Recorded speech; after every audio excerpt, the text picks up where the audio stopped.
frente. Objeções à autoria de Lucas. Vamos ver. Voltar aqui um pouco primeiro. Tema principal. Quem era Lucas? Unidade. Vamos aqui no quem era Lucas, tá? Provavelmente Lucas era um gentio, ou pelo menos um judeu helenista, podendo ter se convertido em Antioquia da Síria. Seu nome é de origem grega. Nas despedidas constantes em Colossenses 4, 10 a 14, Paulo parece distingui-lo de judeus, talvez hebraístas, vinculando com gentios. Sua facilidade no uso do idioma grego sugere que era gentil, ou judeu helenista, ou seja, era a língua dele, era a língua pátria dele, mais afeito ao idioma grego, que a maioria dos judeus teria sido. O estilo grego de Lucas, juntamente com o estilo da Epístola aos Hebreus, é o mais refinado de todo o Novo Testamento. Mais refinado. As exceções têm lugar quando parece que ele seguia fontes informativas semíticas, orais ou escritas, ou então quando adotava um estilo semítico de grego, para que soasse como o grego bíblico da Septuaginta. Por outra parte, ambos os livros de autoria lucana começam com uma dedicatória formal, ao estilo literário grego-romanos, únicos livros do Novo Testamento que assim o fazem. Então você vê, quando em Lucas aparece um tipo de texto mais característico de um texto escrito por um judeu, quando ele cita fontes judaicas e quando ele faz menção de textos extraídos da Septuaginta. A Septuaginta era a Bíblia hebraica escrita em grego, só que qual é a questão? É uma Bíblia escrita em grego, só que por judeus. A forma deles pensarem as palavras, a forma deles descreverem os eventos, é a partir da forma como eles entendem, a mente judaica. Então Lucas, ele tem textos dele que são caracteristicamente textos da erudição greco-romana, conteúdos de conhecimento de língua, da tradição greco-romana, e alguns pontos é aproximado pela tradição judaica, principalmente quando cita textos de fonte judaica ou quando cita a Septuaginta. E o que acontece? Com isso vemos a questão de Lucas ser o autor é fortalecida cada vez mais pela questão textual e pela questão da tradição. Dentro da questão textual temos também a questão dele pôr um prólogo. Ele dá ao texto um endereçamento, ele explica, antes de começar a narrativa, ele dá uma explicação sobre o texto, o que ele está escrevendo, qual é o propósito com o que ele está escrevendo, para quem está escrevendo. Isso é um prólogo. Então, quando ele adota essa prática de pôr um prólogo, tanto no Evangelho quanto em Atos, vemos duas coisas: o autor dos dois textos são a mesma pessoa, porque usa o mesmo recurso, e outra, ele não é um judeu, ele é um gentio, porque esse tipo de característica é típica de uma escrita de um gentio, de um grego ou de um romano. Então nós estamos cada vez mais encontrando, delineando a característica do nosso autor. Então mesmo que o autor não dê nome a si mesmo, ele está completamente configurado dentro dessas nuances aí, essas características que são próprias de um gentio erudito. Vemos uma questão interessante, por exemplo, se você comparar os evangelhos canônicos com os apócrifos. Os evangelhos apócrifos, evangelhos, cartas apócrifas, geralmente eles gostam de pôr o nome. A pessoa que está escrevendo fala, Evangelho de Pedro, que escreveu as palavras de Jesus e tal, e começa a falar muito de baboseira. Por que ele geralmente apela para o nome? Porque ele sabe que o texto dele vai ser, na grande maioria, rejeitado. Porque a igreja está sempre bebendo da fonte das testemunhas oculares. Então ela recorre sempre ao testemunho ocular. O que Jesus disse de fato? Aí a testemunha ocular vai contrariar aquilo que for falso. Então, como que os autores de evangelhos apócrifos apelavam? Eles colocavam no começo do evangelho o nome, que Pedro escreveu este evangelho. Aí vai um monte de baboseira herege que está ali, mas ele deu autoria a Pedro. Se aquele evangelho caísse na mão de uma igreja ingênua, pessoas que estivessem um pouco distanciadas das testemunhas oculares e que não tivessem como tirar a prova, a comprovação, poderia enganar as pessoas durante algum tempo. Agora os evangelhos, os 4 evangelhos e Atos dos Apóstolos, tem nome neles? Não tem. Por que não tem nome? Porque não precisa. O evangelho, ele é simplesmente uma forma de guardar para a tradição, para a posteridade, as palavras de uma pessoa que está presente. Mateus está lá. Mateus não teve a primeira preocupação em escrever um livro. E Mateus não tinha o objetivo de enviar esse livro a algum outro lugar. O que foi feito em relação ao Evangelho de Mateus foi alguém sentar e escrever aquilo que Mateus estava pregando, aquilo que Mateus estava ensinando. E aquele Evangelho ia ficar ali mesmo. Se alguém quisesse levar aquele Evangelho para uma outra igreja, ele ia copiar aquele Evangelho ali e levar para essa outra igreja. Quando chegasse na outra igreja, não haveria dúvida, porque a pessoa que copiou falou: eu copiei esse Evangelho na igreja onde estava Mateus. Então essas aqui são as tradições de Mateus. Então com isso, a igreja, na sua continuidade histórica, sabia quem eram os evangelistas, porque aquele evangelho foi construído ali, naquela igreja, debaixo da autoridade daquele apóstolo. Então a tradição ia afirmar: esse evangelho não tem nome, mas ele é de Mateus, porque ele foi resultado das palavras que Mateus pregou, dos ensinos que Mateus ministrou aqui entre nós. Então você vê isso numa característica muito interessante: os evangelhos canônicos não têm nome, eles são anônimos. A autoridade da pessoa que estava ali o garantia, o autentificava. E os evangelhos apócrifos geralmente põem o nome, porque eles sabem que não gostam de autoridade. Então eles precisam apelar para essa questão de colocar o nome. Aí vemos aí na questão das testemunhas oculares, passamos aí a questão da fonte, tá? Do autor, que já foi explicado.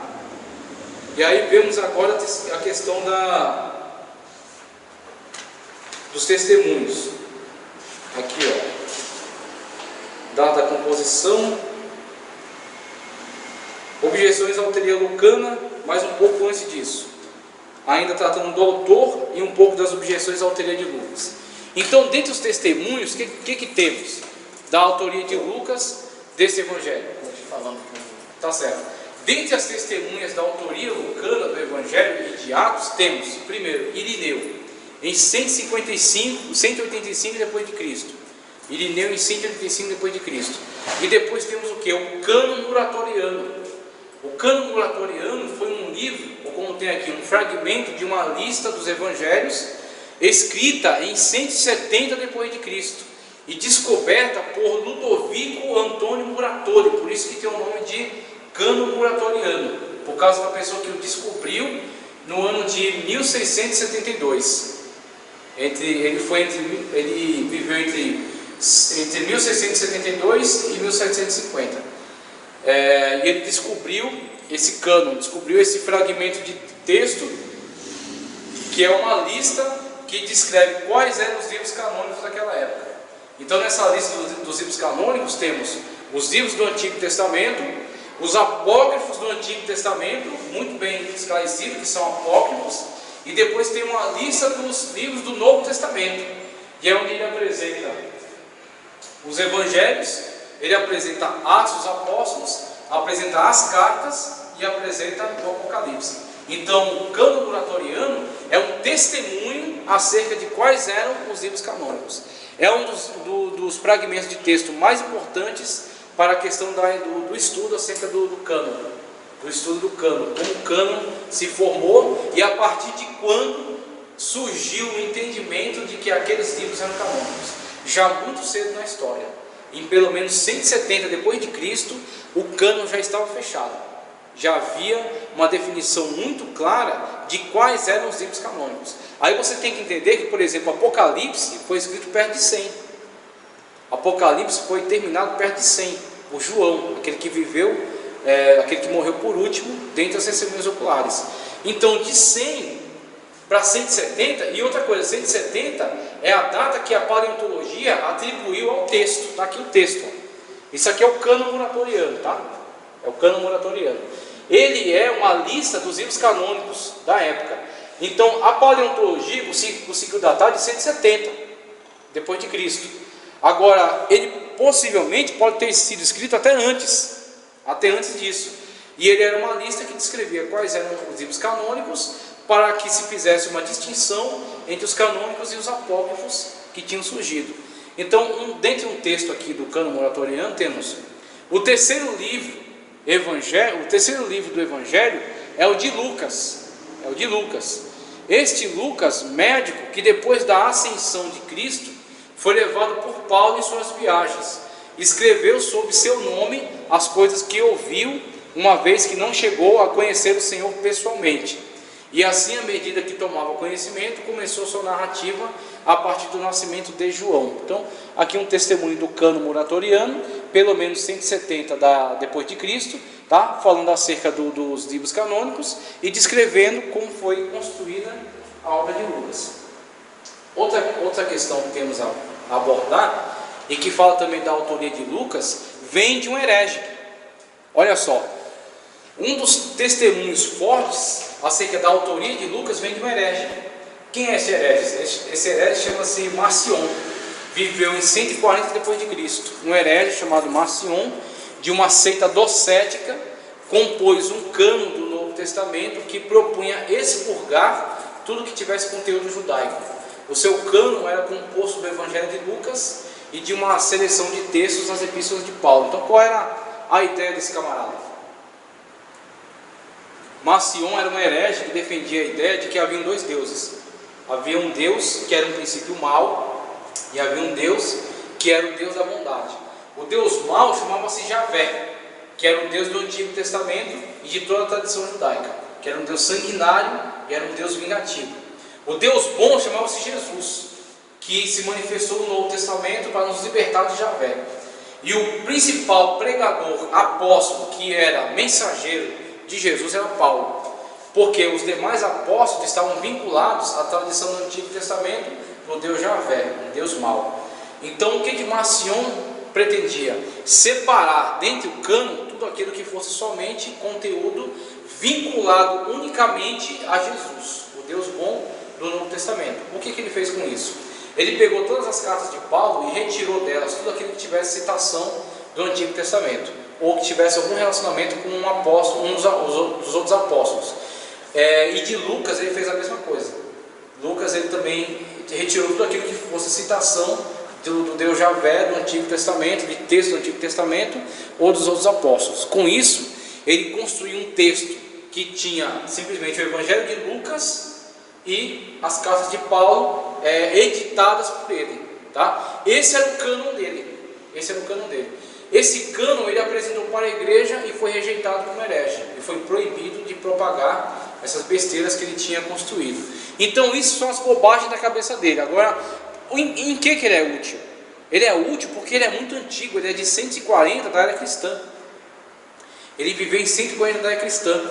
E nessa época, ele afirmava com muita ênfase que Lucas era o autor daquele evangelho, era o autor de Atos, e Paulo era o autor daquelas cartas. E quando ele foi contraditado pela igreja, ele não foi contraditado em relação a essas afirmações, ele foi contraditado em relação a essa doutrina, mas em relação a essas afirmações não foi contraditado, porque isso estava certo. Lucas era o autor daquele evangelho, Lucas era o autor daquele livro de Atos, e Paulo era o autor daquelas cartas. Então Marcion, mesmo sendo um herege, ele constitui-se numa das fortes testemunhas da autoria lucana, do Evangelho e de Atos. Aí temos o Evangelho de Lucas, objeções, conforme a gente está vendo aqui. A narrativa da crucificação não apresenta o caráter da morte substitutiva, como em Paulo, e sim como um cumprimento de um propósito divino. E outra objeção, também é dito que a tentativa de demonstrar que a linguagem erudita de Lucas provém de sua formação médica não é comprovada. Nessas duas objeções, que aliás poucas, que temos da alta crítica textual em relação ao conteúdo de Lucas, até por aquilo que ficou muito provado por Cyril William Hansen nas suas pesquisas, vemos que a primeira é uma pretensa,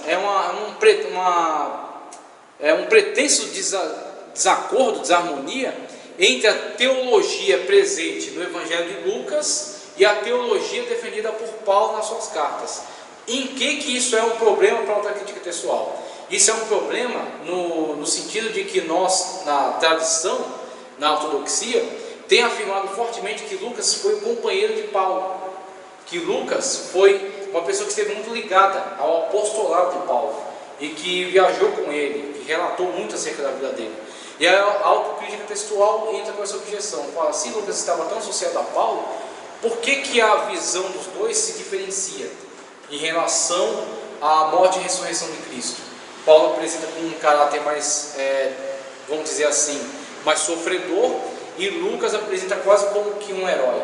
A primeira questão que existe aí dentro é um erro de interpretação, porque esse ponto de vista de que Lucas faz essa apresentação é, na verdade, uma leitura que a autocrítica textual está fazendo. Não necessariamente é a verdade. Não necessariamente é a verdade. E outra questão, Lucas, estando associado a Paulo, ele não está subjugado por Paulo, na forma dele descrever os eventos. Ele tem liberdade. Então o que acontece? Lucas vai agir a partir da inspiração que o Espírito Santo de Deus deu a ele, não a partir daquilo que Paulo diz. Ele não está obrigado a narrar conforme Paulo ditar. Ele está associado a Paulo, mas o Espírito Santo de Deus dá uma visão a Paulo dos mesmos eventos sem os contrariar, mas enfatizar alguns aspectos. E ele dá outra visão a Lucas. Então Lucas, quando descreve acerca da morte e ressurreição, ele põe uma característica que foi dada pelo Espírito Santo de Deus a ele, de colocar Jesus como um homem, mas como um homem divinizado, um homem glorificado, principalmente depois da sua morte e ressurreição, quando ele apresenta Jesus como um ser que venceu sobre a morte e sobre o pecado, e que tem todo o poder no céu e na terra. Então vemos aí que Lucas tem essa característica que foi dada por ele, a ele pelo Espírito Santo. Também é dito que a tentativa de demonstrar que a linguagem erudita de Lucas provém de uma formação médica não é comprovado. Não pode ser comprovado em A mais B, especificamente. Uma prova palpável, uma prova empírica, algo que possa ser provado por elementos, por fragmentos. Mas isso é o que nós podemos observar dos indícios. Então os indícios textuais e principalmente a forma de tratar o texto, a forma de lidar com o texto.